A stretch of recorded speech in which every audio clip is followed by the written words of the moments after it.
नमस्कार दोस्तों, आज हम मिलेंगे नवीन प्रकाश शर्मा जी से, जो राष्ट्रीय कार्यकारिणी अध्यक्ष हैं उपभोक्ता अधिकार संगठन के। वे बताएंगे कि ये उपभोक्ता अधिकार संगठन की क्या रूपरेखा है और आगामी उनकी क्या रणनीति है और किस प्रकार से ये उपभोक्ता अधिकार संगठन कार्य करता है। इसके बारे में हम जानकारी लेते हैं नवीन प्रकाश शर्मा जी से। सभी को नमस्कार। जो भी इस चैनल के व्यूअर्स हैं, भोपाल की राजधानी के जितने हमारे उपभोक्ता हैं, मैं सबको नए वर्ष की शुभकामनाएं देते हुए सबका आभार प्रकट करता हूं। मैं नवीन प्रकाश शर्मा, राष्ट्रीय अध्यक्ष उपभोक्ता अधिकार संगठन। और बहुत ही हर्ष की बात है कि आज हम पिछले 2 दिनों से राजधानी में हैं और हम लोग उपभोक्ताओं के जो भी मुद्दे हैं, इस क्षेत्र के जो भी समस्याएं हैं, उसके बारे में निरंतर हम लोग कल से मीटिंग कर रहे हैं अपने साथियों के साथ में। जहाँ तक उपभोक्ता अधिकार संगठन की बात है तो 2010 में हमने इस संगठन का गठन कर और राष्ट्रीय स्तर पर इसकी कार्रवाई को हम लोगों ने किया है।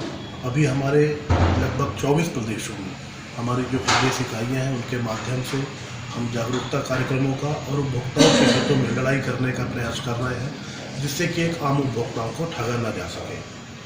आपको जानकर खुशी होगी कि इस देश में 1986 का कंज्यूमर प्रोटेक्शन एक्ट लागू था, लेकिन भारत सरकार ने कुछ नियमों में संशोधन करते हुए एक नए एक्ट को 2019 का जो उपभोक्ता संरक्षण अधिनियम है, उसको पिछले साल अगस्त में इस देश में लागू किया है। लेकिन कहीं ना कहीं बात आती है कि कानून तो उपभोक्ताओं के लिए बहुत है, लेकिन जो उन कानून का संरक्षण कैसे हो, उन उपभोक्ताओं के अधिकारों का संरक्षण कैसे हो।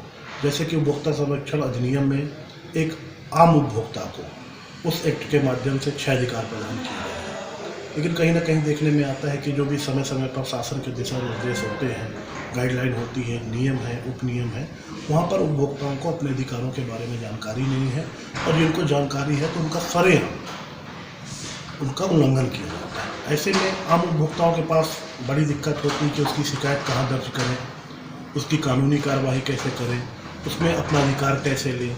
कहीं पर अगर उनके साथ कोई धोखाधड़ी हुई है या ठगी हुई है तो उसमें उसकी क्षतिपूर्ति कैसे की जाए। तो हमारा जो संगठन है वो आम उपभोक्ताओं को उनके अधिकारों के बारे में तो जागरूक करता ही है, साथ साथ हमारा उद्देश्य ये भी है कि ऐसे उपभोक्ता जो बहुत साधारण हैं, क्योंकि ये देश बहुत बड़ा है, इसमें हर प्रकार की दृष्टि के लोग रहते हैं, तो ऐसे जो सामान्य उपभोक्ता हैं जो किसी भी दृष्टि से सक्षम नहीं है, उनको हम लोग सक्षमता प्रदान करते हैं। उनके हक की जो लड़ाई है उसमें उनकी जो हम मदद कर सकते हैं, जितनी हमारी क्षमता है, तो ऐसे उपभोक्ताओं के लिए हम खड़े होते हैं। अभी उपभोक्ता संरक्षण के क्षेत्र में हमारे लगभग 30 से 40 मामले हैं जो माननीय उपभोक्ता कमीशन में पेंडिंग हैं। शासन की जो मंशा होती है कि कानून को बनाकर उपभोक्ताओं को त्वरित न्याय मिले, जल्दी न्याय मिले, लेकिन कहीं ना कहीं जो उपभोक्ता न्यायालय है हमारे देश की, जो त्रिस्तरीय व्यवस्था है, वहाँ पर पूरी तरीके से अगर कोरम नहीं है तो वो मामले भी एक बार व्यवहार न्यायालय की तरह काम करने लगे हैं। 5-5, 6-6 सालों से मामले लंबित हैं। अधिकारियों की बात करें तो सबसे महत्वपूर्ण जहाँ पर बात आती है, मिलावट की बात आती है, खाने पीने की सुरक्षा की बात आती है। तो ऐसे में मेरा अनुरोध है सरकारों से भी कि जल्द से जल्द जो हमारे फूड सेफ्टी ऑफिसर हैं या फूड सेफ्टी इंस्पेक्टर हैं, उनकी बहुतायत में नियुक्ति हो, जिससे कि ये सब चीज़ों का भी ध्यान रखा जा सके और उपभोक्ताओं को उनको अधिकार को प्राप्त करने में कोई परेशानी ना आए। और अभी तक लगभग, जैसे आपने बताया कि 2010 से ये संगठन कार्यरत है, तो अभी तक कितने ऐसे लंबित मामले थे जिनके ऊपर कार्रवाई हुई है और आपने उनको अधिकार दिलाने में अपना योगदान प्रदान किया है? देखिए, जहाँ तक लंबित मामले में है तो शिकायतें रोज़ हमारे पास आती हैं, क्योंकि इस लॉकडाउन के दौरान भी जब लोगों ने अपने घर से ऑनलाइन परचेजिंग वगैरह की और बहुत सी चीज़ों में उनको ये महसूस हुआ कि उनको या तो गलत सामान देकर या ठगा गया है, कुल मिलाकर अगर सीधे शब्दों में अपन कहें तो बहुत सी कंप्लेन हमारे पास में आई है। आज तक हम बात करें तो हमारे पास लगभग 3 से 4 हज़ार कंप्लेन है, जिसमें से कुछ कंप्लेन की हम लोगों ने अभी प्रारंभिक स्तर पर, कुछ कंप्लेन होती है जो संगठन के स्तर पर सॉर्ट आउट हो जाती है, कुछ कंप्लेन ऐसी हैं तो उसमें लगभग अभी 40 केस हमारे कंज्यूमर फोरम में चल रहे हैं, जिसमें से 2 केस हम जीत चुके हैं। एक अरविंद लाइफ स्टाइल के हैं, जिसमें कैरी बैग का उसने चार्ज किया था, 5,000 रुपये का कंपनसेशन भी उसने उपभोक्ता को दिया है। उसके अतिरिक्त हमारे पास जो बाकी जो कंप्लेन है वो अभी प्राथमिक स्तर पे दर्ज हैं, उन पे हम लोगों ने अपोजिट पार्टी को नोटिस भी भेजा है। उनसे जानकारी आते ही या तो उस मामले को हम कंज्यूमर न्यायालय में ले जाएंगे या उसके खिलाफ हम कोई और आंदोलन करने की तैयारी कर रहे हैं। बहुत बढ़िया। जैसे कि किसी को अपने इस उपभोक्ता अधिकार संगठन के साथ में अपनी कंप्लेंट दर्ज करानी हो तो उसके लिए कोई वेबसाइट है, कोई ऐसा कॉन्टैक्ट नंबर है, व्यक्ति आपसे कैसे संपर्क करता है?